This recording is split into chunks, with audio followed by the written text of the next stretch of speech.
sometimes negotiations are undertaken in teams, and the expansion in personnel is significant.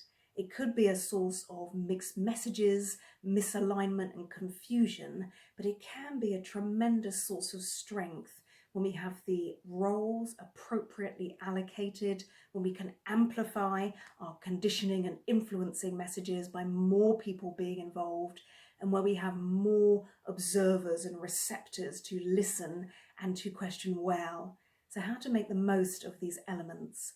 When it comes to roles, it is a huge luxury to be able to separate out functional task in negotiation, such as the subject matter expert, the fact checker, the calculator, and the timekeeper. So make the most of that.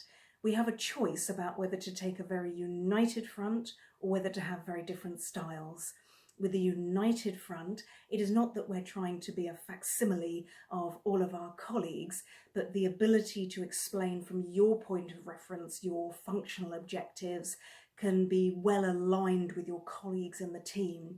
And if you do refer to your colleagues or invite them to speak in the negotiation, it shows that you care for their needs, and by extension the needs of the organisation and of the overall discussion and of the other party. And this puts some heart into a negotiation that can otherwise be very cold through a commercial discussion.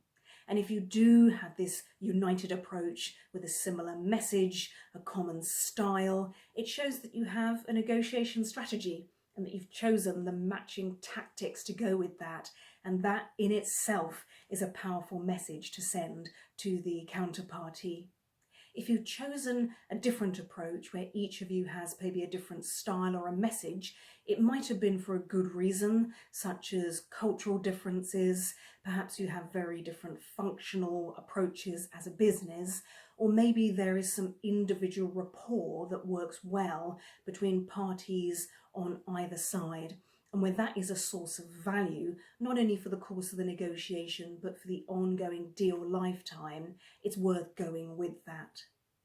Our negotiation behaviours in terms of influencing and conditioning are powerful in a team, because when we have the ability to grow and magnify our influencing by more people sending the messages, by sending them earlier so that we set and change the perceptions of the other party before negotiation even begins, this can be really powerful.